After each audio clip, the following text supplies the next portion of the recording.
Satan simaka kota bilengi. Koto esala ka mutu bien. Koto yakena ko simba. Azoe ba ki na place so eza mutambo. Il finira toujours de venir ici. So ba yo peut sur ma condition. Place au ba yo sur ma sacrifice. Wow. Oui. On nous a demandé des sacrifices humains. Donc chacun de nous a dit dans le numéro naïe. C'est moi le véritable bar 000 cimetière tel. Wow. Là d'officiellement c'est un numéro où ils ont localisé yo, où ils ont localisé esprit pour déformer comme Yesu. Oh non, nous ici on ne dit pas Jésus, il faut Shama, il faut aller très bien. Yes, ça ne va pas. Je vous dis ça d'abord quand il mon pantina liboka. Un to koti. Bah si tout ça bon on a dit ça nido wana. To zimbongo to tshela ça nido bon bon akala. Wow. Oui. Wana to tsikali ni. Mitakala Ni. Comme kuna to koti na ndako moko. Wana ba erani. To kenaki faire ba 12 heures. To koti na ndako 12 heures c'est na kata ndako wana. Ndako wana enveloppé na rouge. Ba cercueil liboso. Ba escalette sa mito ba to liboso. L'absence na yo moi na bandoki. Makode ya moi na comme aéroport bandoki. Ah mobulu na ye comme aéroport bandoki. Kalini. Et to qui maintenant mettre ba niko beta numéro na ye. Bar 000 hôtel papa. To ka et lo mo ye lo kwa mutuka. Yo kango comment. Bonjour bana. Akomo linga ngote. Place ba ngo nom de Jésus hier comme au nom de Hashama. Au nom de Hashama. Talaye. Azada ya kotenga. Venez à moi télévision. Abonnez-vous massivement. Voilà. Bonjour à tous. Bisika nyonso tozwami. Toyeli sous à nouveau sur notre chaîne. Venez à moi tous. L'émission de Bengi, le parcours des hommes des dieux. Je ne suis pas seul sur le plateau. Je suis accompagné du prophète Arnold Adoula Anek. Il va essayer de nous parler de son parcours et de ce qu'il fait actuellement, de ce qu'il était avant qu'il nous ait transformé à Koma Oyazalelo. Je pense que cet enseignement, ça va édifier beaucoup des enfants de Dieu, ça va édifier beaucoup d'hommes de Dieu. Oyo bazalaka toujours le kolomoko libanda, le kolomoko nakati. Mais à l'aide de ces témoignages, ça va faire brûler les cœurs de beaucoup de gens. Bako s'est transformé, bako changé. Na oyo moto na nzamba ko bete la biso comme li solo. Ya parcours na ye. Bolonga bisika bozate bo fanda pour na koyoka enseignement oyo. Alors na pesi mbote pa ya notre coordonnateur Cordon Fredin Soki, sans oublier Papa Lick Lucas et Maman Élisée Fidi depuis Allemagne. Je salue aussi derrière les caméras Roland KMB. Donc je te salue là où tu es. Dans les belles images, eux aux Olakissa, bateau baza côté la biso namikili nyonso ya musika. Bonjour prophète. Bonjour papa. Prophète, bonne santé. Non, Zamba Zobatela. Zamba sana contrôle nyonso. Namoni nzote kitimwa moké prophète. Vraiment nazaki na mabondeli. Vraiment. Vous savez que via moi bana na Nzambe, ils via sacrifice. Oui. Il faut se donner. Et dans le baromètre, il faut que pour que tu puisses gagner ou bien pour que tu puisses prendre quelque chose, il faut d'abord toi-même tu puisses se sacrifier. Vraiment. Et le prévané, Dieu lui-même il a donné son fils pour qu'il puisse gagner ce monde. Alors que via moi Nzambe, ils via facilité, ils ont vu où il faut qu'on paie ça, il faut qu'on me cote dans mon sindo. Et chaque moment, chaque instant. Vraiment, vraiment. Ça nous a pris beaucoup de temps pour y aller à plateau, prophète. Oui? Vraiment, surtout. Donc, ça va permettre que vous allez à plateau. Amen. Bon, ça n'a pas été facile d'être prophète. Quand je le dis, quand il va commencer à parler, bien bon, comprendre. Ça nous a pris beaucoup de temps parce qu'Aza, homme de Dieu, dans la charge est belé. C'est un jeune prophète, mais dans la charge est belé, peut-être que nos parents. Le papa de la maison n'a pas âge naïe au hasard n'a pas charge. Continuez ensemble avec lui, vous allez voir. C'est un papa de multitudes comme Abraham. Le monsieur que vous voyez à ma droite ici. Hasard la charge est belé à ma casse. Nous allons essayer de parler de son témoignage et puis au côté de la charge vous allez vraiment comprendre de quoi il s'agit. Prophète. Nous avons une émission de Bengissu, une émission le parcours des hommes de Dieu. OK. Donc okomaki musala na Nzambe ndenge nini oyambaka Yesu ndenge nini bomwana na yo ezalaki ndenge nini okolaki ndenge nini baparano baza banani C'est ce que nous voulons savoir. Ok. Vraiment, je voulais dire aux enfants de Dieu que rien n'est possible à Dieu. Amen. Mais tout est possible à celui qui croit à Dieu. Amen. Et Dieu aussi lui-même a eu destin à mon biso. Na yebi saka bande ko met du fois nzambe nda yebi bisika zoke na biso. Biso moko to miyebi te bisika to zokende mais nkolo nda yebi. Oui, histoire nanga eza moi bizarre et nazana témoignage moko bizarre makasi. Vraiment. Na koyebi sa bande ko so bazolanda que rien n'est possible à Dieu. Amen. Même si tu vois des problèmes qui s'élèvent dans votre famille, dans votre vie et croire simplement à Dieu parce que Dieu est capable, Dieu est capable. Na souveraineté na ye azana lolenga sala makambo na ye oyo ezo dépendre na batute oyo ezo dépasser même mayele ya bomoto. Voilà, le prophète akunda dula témoignage na ngai na iba vrai parent na ngate. Wow. Ah oui. Na iba vrai parent na ngate jusqu'aujourd'hui. Na iba vrai parent na ngate. Na bi keta na lobi ngona batu misusu ba. Oui, même ngana étonné. Ba kamwe na iba vrai parent na ngate. Ngai na koli na famille adoptive. Même combo yoki ya dula, c'est le combo oyo famille wana nde baptisé ngai. Ah oui. OK. Et na yeko yeba histoire vraie histoire na ngai wana comme d'après mon koloboy. Na sisi bétude et ko père de tous les deux parents adoptifs nanga, ni na yeko yeba vraie histoire nanga. Ah bon? Ah oui.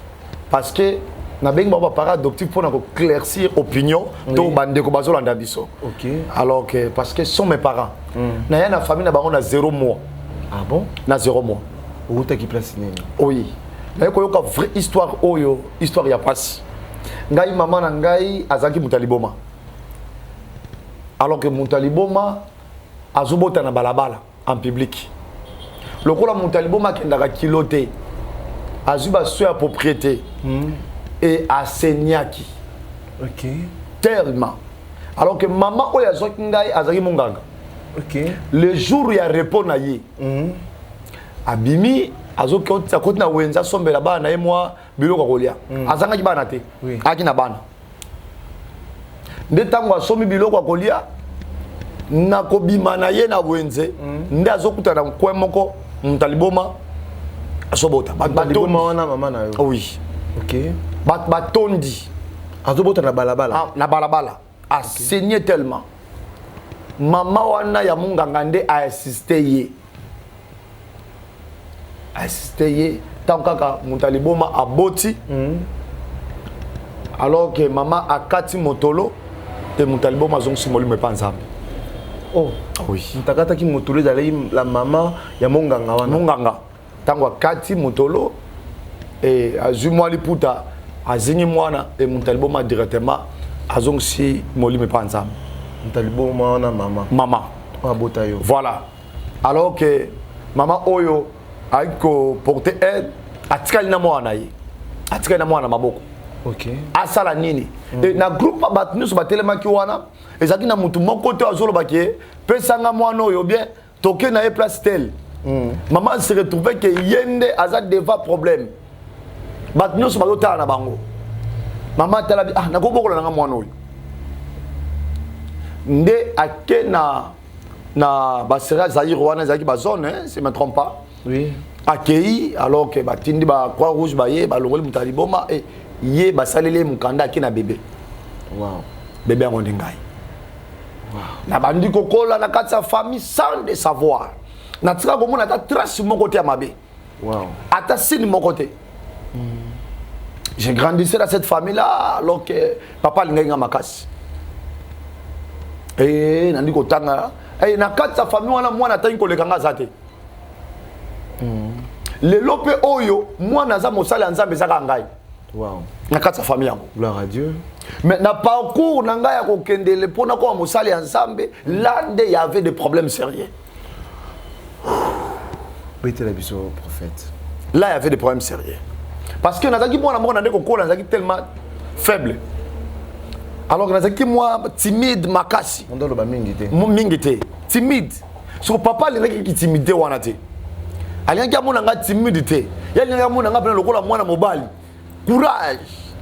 Alors nga nazaki soki na mivandisi. Et pour papa peut-être on est comme là que tatou mwana ya zalamba hein moi souci quoi lokola papa nyonso na ndako alingaka mona na ye to bana na ye na ba mouvement alors que mwana mobali kaka ngai mais sikoyo azomona naza tellement moi timide de trop alors papa iko tsanga na sport wana parcours siko ya vina ngai Oui, papa iko tsanga siko na sport et la facilité wana ko bande ko benga ngala na sport so ina ki ba beti nga boy ba bien bilemba mais j'étais toujours là papa do tinda le matin tu dois aller na tongo au petit classe il faut kende 3 midi na tongo il faut kende sport et jusqu'à tel point critique au monde qui va pas critiquer et on peut s'engager comme volontaire pour prouver bateau ba ne ko critiquer ngai voilà. et je commençais à travailler et jusqu'à tel point ben les kambwango sentiment les kambwango c'est et coaching ngai OK. jusqu'à tel point pour la satellite style langage style gréco-romain OK. et j'ai commencé à travailler vite jusqu'à tel point bah donc comment bien rapide maître OK. maître mon épaisse moi basel tant que des jeunes vous savez jeunesse li makambo sala bango elengi et par là aussi diable profite OK. diable a ciblé la jeunesse sérieusement Vraiment. yango baka un bon parent il faut veiller na bana naï et ça na bato belé ba même ça va venir na bango pendant la jeunesse na bango le lo bazo subir ne ba conséquences ya makambo ba sala ka lobby et surtout nzambe a rattrapé yo te ton nzambe a tielo boko le dépôt na kopindola yo et ça passe et biso jusqu'à tel point na komi maître et na komo bunda ba combat premier combat na bundi na gagné et personne vraiment ressenti que moi l'olendo na kati na ngai et je suis maintenant sûr que naza mobali papa mais voilà ce que je cherche auprès de toi que tu viens comme ça. Il y avait même des combats ba combat na ngai et son âme repose en paix et ba combat na ngo papa yemo kazoya. Ah bon? Ouais, ba combat na ngai ba championnat yemo kazoya. Azo système la combat. Alors que il peut sainga bazel jusqu'à tel point kende bande comme surtout na bango ba yeko ba komba kache. OK. Ba komba kache. Tant bande ko ba komba kache quand de ba l'homme n'est pas mauvais mais son entourage qui le rend mauvais. Alors bande ko na sikoyo ba comme les mo confiance biso. O tala kende ko sala ki na ye tango aya na lojo faut saluer face au maître. Mais na kata dojo boye azaki pe faible bande ko betayi. Nga kene kena ko ma capitaine. Na lati bransa na kata dojo. Mais so mona yo lati bransa mais bato bazaki na scène yo ba coller bango ba kache yo comme ko saluer bango okomo pesa bango mbote. So ka yebo ya plein pas okokata entraînement pour mettre zawana. Ba kon ba mettre. Alors il ko la so mettre comme ça comme sanga be monité bande ko sakina bango yo po oza yo ka batem sportif. Wana kuma wana vibration parce que ngana zaki so simingai. C'est-à-dire excusez, aux ndenge nini na kina souplicité bras voler mo lo comme ça. On a plus de définition na ngai. Bras voler sentir arrière na degré no so vimba so siminga il faut le. Capitala na no monité bande ko moni bandi. Ti abani ko pe biso ko lendi sa quoi. Na ça ka bande ko mais il faut que diable a na mission ya ko gagner ba jeune sérieusement. Vraiment. Parce que aibi que jeunesse c'est ça lobby. Ya bato. Jeunesse c'est ça lobby. Alors diable alingaka dia ko zwa pour ko changer. Pour na ko bakisa effectif. Pour na ko le combattre bana na nzambe. Alors biso ça qui wana jusqu'à tel peut mettre comme Golène sa biso. A comme Golène sa non prophète mais voilà maître on va na bien liebo. Takala. Abi omonité bonikati ndeza beaucoup bimisa bambongo. Ah bon? Beaucoup bimisa mbongo basi bakolanda yo. Par là que j'ai compris quelque chose. Diable a comprenant. Pour longa jeunesse asimaka kota bilengi. Ouais, là je dis la vérité. Kota mbongo. Asima bilengi. Oui, puis ma jeune alo yebisa ka basi. Yebisa mbongo. OK. C'est par là que diable a comprenant. Asimba point wana. Asimba koto elengi. Koto esala ba sentiment. Koto ba yoka bien. Place diable, place évangile na epé evangile. Oh bon ba tso atie conseil mon stade ba okende. Il ça bazo ka sentiment. Il sait pas qu'est-ce qu'il doit perdre. Oui. Parce que ça. Parce que ceux qui font la parenthèse dans le monde spirituel, pendant que le concert est salamaka, il y aura des impacts au hauteur il y a concert qui est sala. Et dans le stade à chaque moment, artiste se sont à télémi, devant un grand événement, il faut tellement 1 minute. 1 minute soit à sala quitte des morts. À adorer ma mort. Wow. Il y a des présences. Il y a milimo mabe oya kana kata bisika wana. Et ba amo eza faible, bango de bazaka na captivité. Bango de ba ko capturer bango. Mais déjà parle na makamama ko. Nazo makambo parce que toyebi pour obunda na adversaire faut yebayi. N'y a adversaire. N'abi comment le monde des esprits passe. Comment le monde des esprits évolue. Comment le monde des esprits crée des stratégies. Parce que bis to zala ki wana. Tout ça qui wana. Jusqu'à tel point mettre la bande collègue ni sami soit l'endisi. Et na mona que le comme ça au salate. Il fallait céder pour na coma célèbre. Voilà. Na coma pe na degré baninga bazali. Et il fallait pas comment initier biso. Wow. Ba seng biso ba mbongo. Ah boya na ba mbongo boy papa toluki ba mbongo. On n'est pas mettre en habit. Pas mettre na biso. Donc te foot ba mbongo wana. Na iba ba serwa to kenda kana Livia, ba tero benga Livia na kalawana. Ba Petro Congo. Oui. To komi kuna to kotina ndako moko. On a ba erni. To kenda ki vers ba 12 heures. To kotina ndako 12 heures to kenda na kata ndako wana. Ndako wana enveloppé na rouge. Ba cercueil liboso. Ba escalette sa mito ba to liboso. Linza za moko ni lo mpanzi na liboka. Et to koti. Ba isi to chambongo na linza za nido wana. To zimbongo to chenza nido bo bonga mbonga kala. Wow. Oui. Wana to tsikali ni. Mitakala. Ni. Ah, on vient m'excuser pour. Alors tu tsikali ni. Alors que to zimbongo na katsa liboka wana bo na katsa linza na nido bonga mbonga kala. Et ba beti ba invocation. Mettre no beti invocation. Les morts ne sont pas les morts, les morts. Ouais, moi n'attends pas sur ça hein. Oui. L'autre va passer ensemble déjà, c'est déjà passé. Ouais, c'est un code spirituel pour nous décanter pour nous benga monde des esprits. Pour nous avoir contact avec l'esprit oyo et yakawana. Faut ça ben incantation. Ben incantation, ben invocation. Alors que chacun de nous a dit dans le numéro naïe. Oyoka c'est moi le véritable bar 000 cimetière tel. Wow. L'acte d'officiement c'est un numéro où ils ont localisé yo, où ils ont localisé ba esprit. Baya ko rejoindre yo devant un obstacle, devant un problème, devant un combat ou devant un défi. Et na ba code o ba ne ko pesa biso. To ko kota wana tant to tie ta zom ne bandeli azongi wana zo kene mali boso na zo rappel moi sima. Oui. To zongi wana ne ba de pa initier biso wana initiation na biso. Tant ba initiation ba initier biso to chembongo na kati ali ya nza na nido e bonga mbonga kala. Tant to bonga mbonga ka to tsikali ni. Et tout qui maintenant mettre à nous mettre numéro naï bar 000 hôtel papa tout le kabou et le moyen le quoi mutuka bonjour bana bonjour coco wana to ngumbi mitu na biso totalate bolinge nini bonjour ko déranger ngana ngombo yo to bandi ko loba wana to bandi ko loba coco abi merci boye basal nangai tozongi toye kozonga il faut que na mai bakati so banzoloko basali ba cérémonie wana papa bakati ba soso papa il y avait cérémonie à bondoki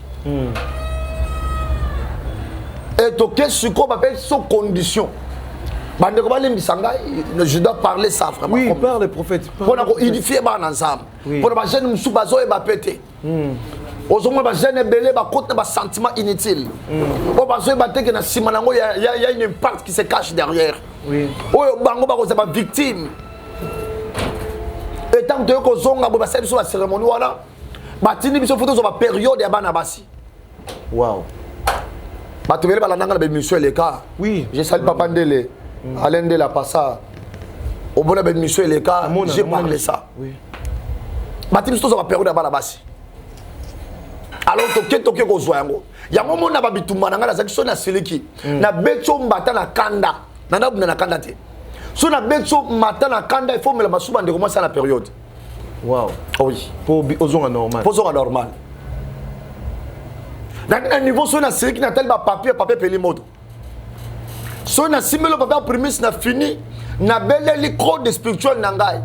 Bar 000 cimetière tel c'est moi le véritable pas. Au moment la papier na simbe bongani mbongo. Wow. J'étais terrible. Alors nga sikoyo kende diable aye ko kota na vie na nga par rapport ya quoi? Par rapport ya kombo o ba pesa ngai. So na fongol moi ministère au comprendre comment on a dans 3 Adoula, Arnold, Anek, 3A. So je vais AA wana. Ça on a salut combien? 111. Ça on 66. 666. Voilà. Le place que le diable a profité d'entrer. Et ça n'a pas vu l'eau quoi miqué au diable à kotaka. Na vie à bateau. Wow. On va pas comprendre à rater. Même le nom, il y a une impact, il y a une influence dans le combo. Aujourd'hui, ça moi dans le combo, on a vu sur le combo. Peut-être que on a ça comme un mabe. Nakala. Vraiment. Alors, et le quoi n'est qu'on a appelé moi na yo. Ce sont des choses que les gens ignorent. Hein? Voilà. Donc, tu n'as pas papa Koulout n'a vu ça qu'on fait. Viens papa Koulout, on les a gagné. Ane ko tambola selo nzambe nenga lobi. Ane ko banga nzambe. Et jusqu'à tel point tant que tu biloko wana. To kei, to wandi ko keno luka yango. To cible aka ba selo ba za mwa mutu likolo wana. Moninga bango wana. Voilà. Nde bango to kenda ko cible. To cible to biloko wana to yinango. Ta to yinango na katsa temple. Vous na ba date na bango ba règle na bango. Makila. Wow, bozu on ndenge nini. Mais que to sololite. Ba to ba fanatique. Ba to balinga biso wana mingi. Ngala linga ko mingi na tuni esana kat na bino eske mutuma bo za tela nini. Tala ka obi ke funa bima. Yo pena fa bima. Il donne. Wow. Il donne ça aussi facilement. Il sait pas quel impact qui se cache derrière cela. Wow. Et jusqu'à tel point, tant que tu es en gros, tu es dans un temple. Tu es on a Cataline Zanzanido. Bakoko baye ba lobby, to ben bakoko. Bakoko ba lobby papa. Tu es qu'on soit, oui. Ba recommander biso photo lié yango. Ça doit aussi papier au yaki nango, gumbi au tafuni yango.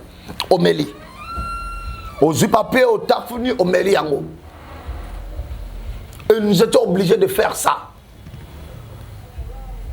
Ata somote, ata kobanga te, prophète. Oyebi soki bana na nzambe bakomi na kobanga nzambe ndenge ba okitiste ou ba sataniste nde babanga satan mbele malobo yesu aloba soki to wana kondima tokoyesa bangombe longo eke no bwaka mana bibali eko salam Vraiment. oyebi satan ko sala 10 000 malam mais mukolo sala mabe moko mukolo nde ya frapper yo. Mais pas ensemble na biso ko sa 10 000 mabe mukolo sa mabe moko malamu on effacer 10 000 mabe wana nyos. Vraiment. Mais moi je ne comprends pas. Bakendaka contre Satan. Le londe na ko sosola lisusu. Pour ani bakendaka contre Satan. Pour Satan simba contre bilengi. Satan simba contre bilengi. Kota nzoto. Soko yebisi muto mbongo ka muta osepela. Chela o eza esengo. Asepeli. Pour mutamela. Eza mabe? Non. Ah oui, la kotumba. Oui, même attends finga muto. Eza facile. Que osenge pardon. Difficile. C'est ça. Satan simba kota bilengi. Koto sala ka mutu bien. Koto yakena ko simba. Azoe ba kena place so eza mutambo. Il finira toujours de venir ici. Vraiment. Il finira toujours. Yango somo même matin ba sala ensemble même matin ba tumususu désobéissance. Combien va ça ensemble tout le monde même diable a péché bango. Tout le monde bango. Bah comme le scandale pour le peuple. Oui. Malheur na bango. Vraiment. J'ai dit malheur na bango.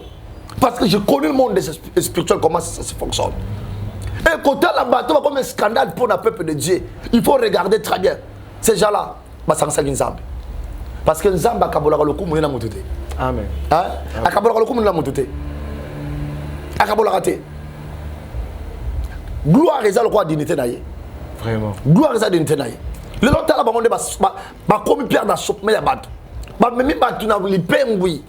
Un pasteur pété, je ne connais pas son nom. Hein. Vraiment. Un pasteur. Nzambe epesa biloko. Avec Nzambe les femmes, epesa biloko. moi si, Doni. Vous voyez cela? Il faut comprendre. Tokoyeba nzete na ba mbuma na yango. Nzambe basangsaka ete. Vraiment. Nzambe basangsaka ete. Amen. Nazo biso que papa tant to salba cérémonie wana on nous a confirmé de quartier. Wow. Tokenda tina ba mai kota ba kinsuka. Oyebeza na forêt moko. Ebike tano ba makambo etu mona bitumba mingi. Parce que ça na ba te belé même autorité ba kenda na forêt wana. Wow. Kota kinsuka wana. Yana 4 sa mai. Ela kwa moi il. Tokenda wana. Batu nyonso makasi o basala ba kombo awa. O bazana monde ya nini ayaka wana eza lokola centre moko ya l'esprit pendant que tokoma wana boye tosali ba invocation ma efungwami puf mwasi moko abimi na kati wana eza na ndoto to physiquement tozalaki na 0 heure. Wow. 0 heure juste tokomi wana toyeki na mutuka normal to na toye na mutuka normal tokomi wana tokiti bametre na biso bakei liboso babwaki bamakasu babwaki bamungwa babwaki makayabu babwaki vin babeli bakoko ouf ma efungwami mwana mwasi wana bimi place nde toyei kozwa baimpact place oyo baye kopea biso bacondition place oyo baye kosenga biso basacrifice. Wow. Oui, on nous a demandé des sacrifices humains. Toboka mboko na babalabala oya lokoti alors que c'est lui nde toane kobela bango na bitumba. Wow. Sur hôtel Bakoma, bien sûr, j'ai perdu beaucoup de choses. Je suis la bango, la belle liebo, la belle coton, la gagne à moi. Ce sont des gens qui étaient sacrifiés. Le diable nous a demandé le sang. Nalobaka naba tukozana c'est ça qui toko. Amen. Aye so le kinyoso. Amen. Pe nalobaka pour ce qu'on côté pas diable obimi. C'est que ozaki destiné. Nzamba benga yo. Parce que hier bakota kate obima normal. Il faut le komoko ya yo faut ça etikala. Vraiment. Parce que ce qui diable ayeba ki lelo na revendre boy na TV. Que na dévoiler ba secret dans ba awa lelo. Il voulait pas me laisser. Je connais comment ce monde là ça fonctionne. Ya kone sakaba na nzambe kato pasaka boye. Ezaka pona édifier bato bazolanda biso awa. O azolinga ke no mama ndo na moko boye. O azolinga ke no église moko bangunza. Oui. Qu'est-ce que le Bangunza là il fait? Hein? Qu'est-ce que le Munza là il fait? Aujourd'hui, le pouvoir ancestral. Toi, tu crois que là-bas il y a un Dieu? Tant que les Karabotos, ça va te réveiller ensemble. Bon, déjà, peut-être à Monique et c'est à Souki. À Souki, il va te dire Souki la wap. Espoir n'a comme mettre le soleil, papa moko boy, maman moko boy. Faites attention. Même awa, n'a pas prophète de Moussou Tozala Bango awa. N'a pas dévoilé Bango Moussou sur la mission Zoya. Voilà. N'a pas prophète de Tozala Bango awa. Et belé. Et surtout, ce que l'église, comme moi, comme moi, Yesu. Comprendre que l'église, voilà, derrière ça, derrière mon ou bien mon la tête, ça, derrière côté. A comme déformé comme moi, Yesu. Oh non, nous ici on ne dit pas Jésus, il faut il faut aller très bien. Il y a un ça ne va pas. Je vous dis clair. Il y a un ça ne va pas. Ce que mon gars comment dévier comme boana. A comment l'ingangote. Place au nom de Jésus, il y a comme au nom de Hashama. Au nom de Hashama. Talaye. Asa de Yagotenga.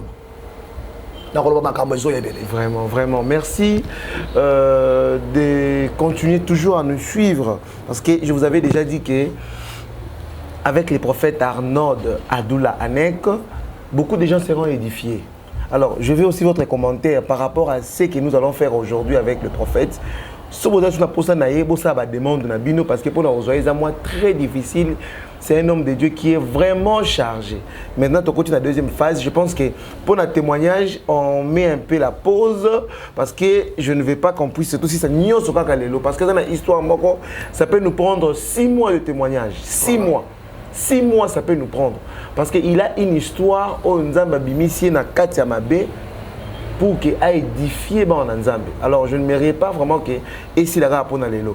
Alors, je mérite aussi qu'il y a une phase où nous soit moi pause pour que tout le monde continue. Prophète, oui.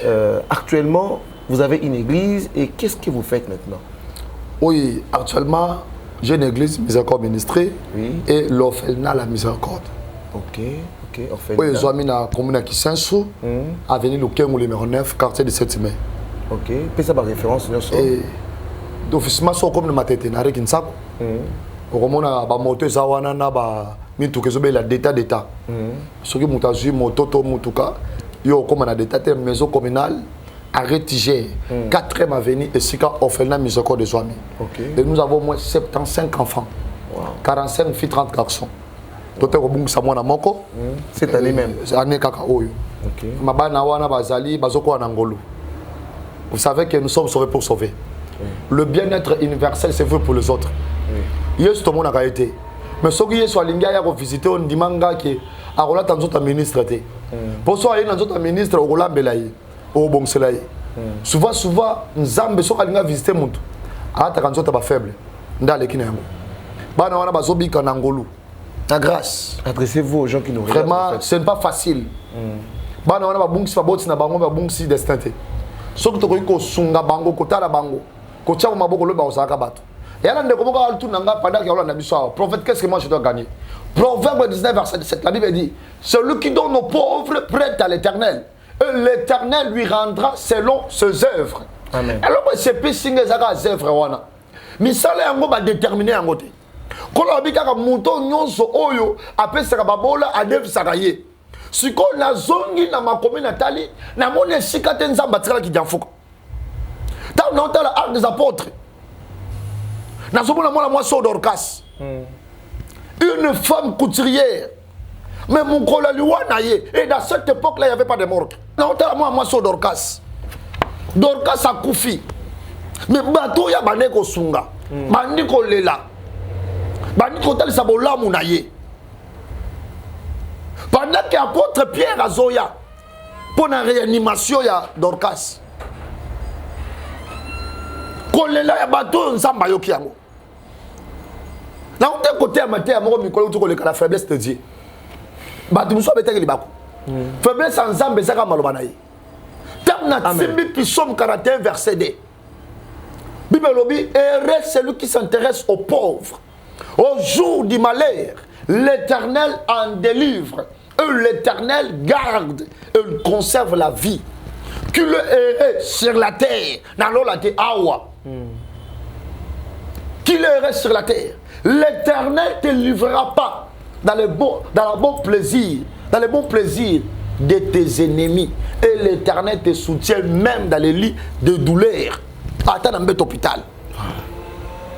Nésaïe 58 versets disent à l'Obiboy, si tu donnes ta propre substance à celui qui a fait, et si tu rassasies l'âme d'un indigent, ta lumière servira sur l'obscurité.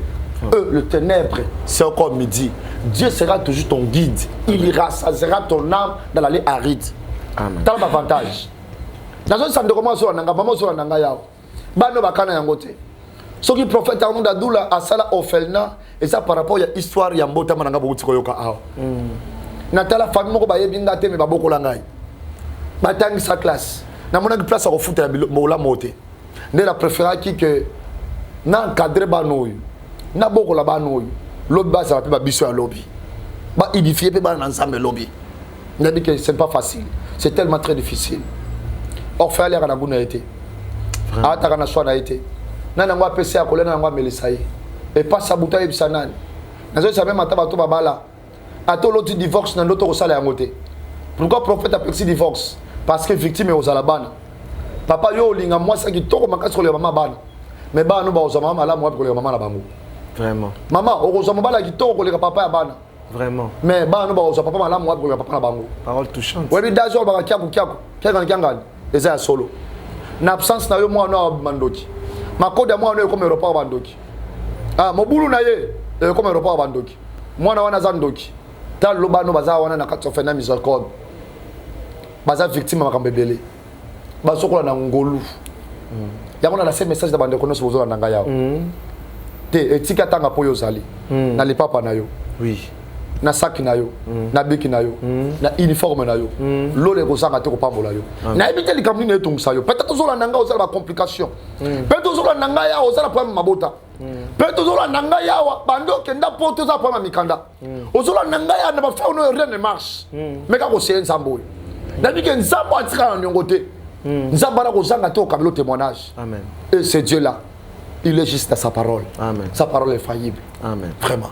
Voilà, je pense que Toyoki, message à prophète Adoula Arnold, c'est un jeune qui se donne. Moi-même, vous allez voir les images comme vous le voyez. Les ONG à Mounene à Louaka, espace, il faut dire ça au prophète. Oui. Ils ont un espace à Mounene. Ça me notre offre à $250. Oui. C'est $250. Si vous avez Gombe, tout n'a commune, un peu évolué. Et vous avez une affaire à $800 000. Pour nous, même le bureau du prophète, c'est toujours à côté. Le bureau n'est pas à côté. Espace à Mounene, basé belé. Imaginez un jeune comme ça qui se donne juste pour Banana Balia. Couler la banque chaque jour, prophète, ça coûte combien? Couler la banque chaque jour, ça coûte combien? Couler la banque. Vraiment, je vous dis que c'est tellement difficile, papa.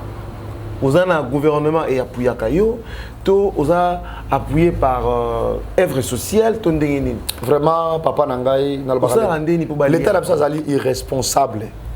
Pourquoi on a mis à Camboy? Parce que j'ai tous les documents possibles. J'ai tous les documents. Affaires sociales les avoir dans la commune.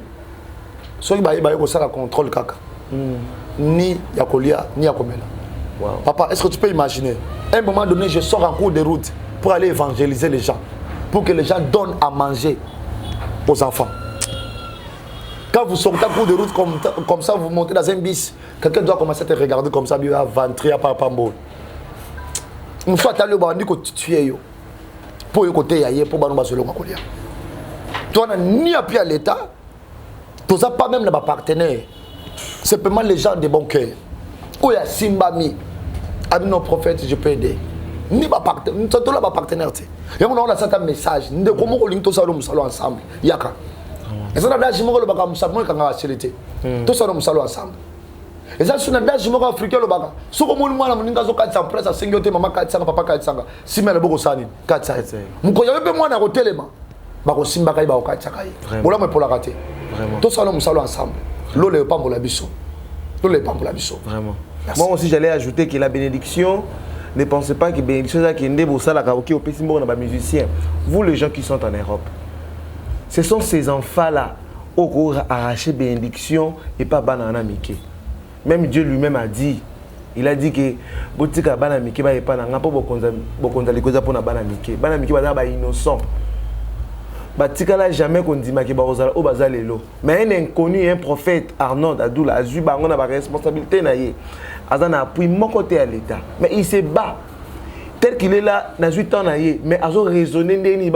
Une fois nous sommes descendus là-bas, pour nous écouter un prophète, un orphelinat, il réfléchit déjà, il nous dit, ah oui, lobby. Mais lui, il était là, il réfléchit. Lui-même, il est marié, il a sa femme, il a une maison. Mais il ne réfléchit pas seulement pour sa femme, mais pour les enfants dont il y a zone à responsabilité.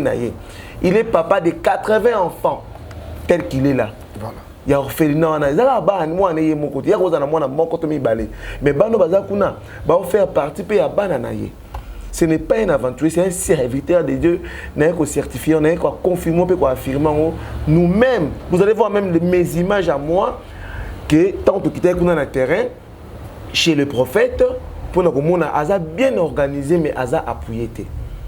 Vous avez posé la bénédiction, vous avez posé la pambola, vous avez posé la bota, vous avez posé la saloma minene.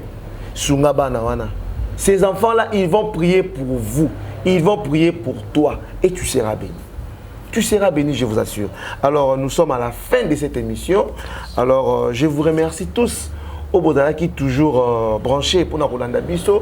Et puis, prophète, donnez votre numéro de téléphone pour les gens qui ont besoin de vous contacter. Oui, notre numéro c'est plus 243 oui. 81 30 83 182.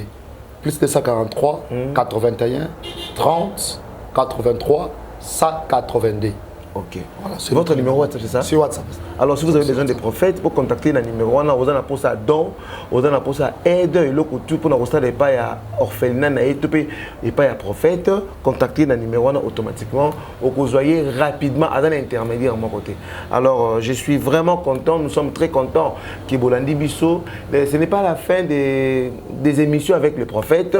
Je pense que nous allons continuer prochainement, mais je ne vous promets pas, mais peut-être la semaine prochaine, peut-être peut-être le vendredi ou bien le samedi, nous allons encore continuer le témoignage avec le prophète parce que l'histoire est dans mon nez. Sacrifice, il va tout relater. Tous ceux qui ont un peu moins pressé pour que prochainement, tout continuer ensemble. Et ça nous fera encore plaisir de vous contacter en privé pour la rentrée scolaire, pour la bana, l'école, il faut que la classe, il faut que commissaire dans la classe, même dans bébé. Alors, ayez l'habitude aussi à contacter. On a pas un uniforme.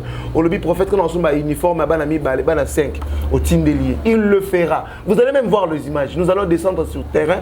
À table des préférences, côté des panaïs, mon prophète, pour nous charge dans notre journaliste, pour contacter, pour sommelier, pour tindelier, moyen pour permettre que à la bana on a ce qui 75 nous sont rentrés scolaire. Dieu va vous bénir. Tout ça c'est pour la gloire de Dieu.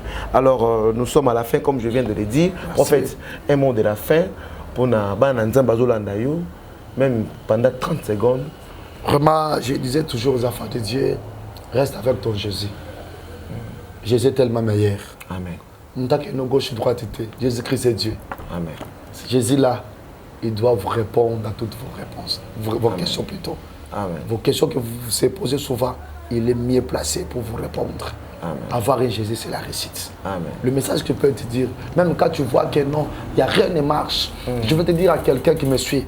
Tika na yebisa yo bat bakocha point na vie na yo mais tika bambatia na bango point point wana na forme géométrique totanga pour na dessiner carré bon ebandaka na point nzamba ko servir na point na ba dessiner carré à vie na yo pendant que bat bazolo na yo babosani ko zambuma yo zambuma bazolo neza po botanzete po lobi obimisa bambuma edele pendant que bazoba ko na moto babosani ko za diama brit et fallait le kana moto po ngenga lobi oza utile na misé comme tout ça matin nous avons un Dieu crois à ce Dieu là mets ta confiance à Dieu et l'Éternel te donnera ce que tu cherches. Que l'Éternel vous bénisse. Voilà. Amen. Merci de nous avoir suivis. Merci à tout le monde. Je remercie notre deuxième caméraman Joël Nsoki pour votre présence. Je salue aussi les coordonnateurs Freddy Nsoki. Je salue aussi toute l'équipe de Venez à moi tous, ainsi que notre papa Luc Lucas et maman Élisée Fidi. Je vous salue et je vous remercie aussi là où vous êtes. Alors, restez toujours branchés, abonnez-vous massivement. Ça nous fera énormément plaisir. À la prochaine avec le prophète Arnold Adoula. Ciao, que Dieu bénisse. Venez à moi, télévision.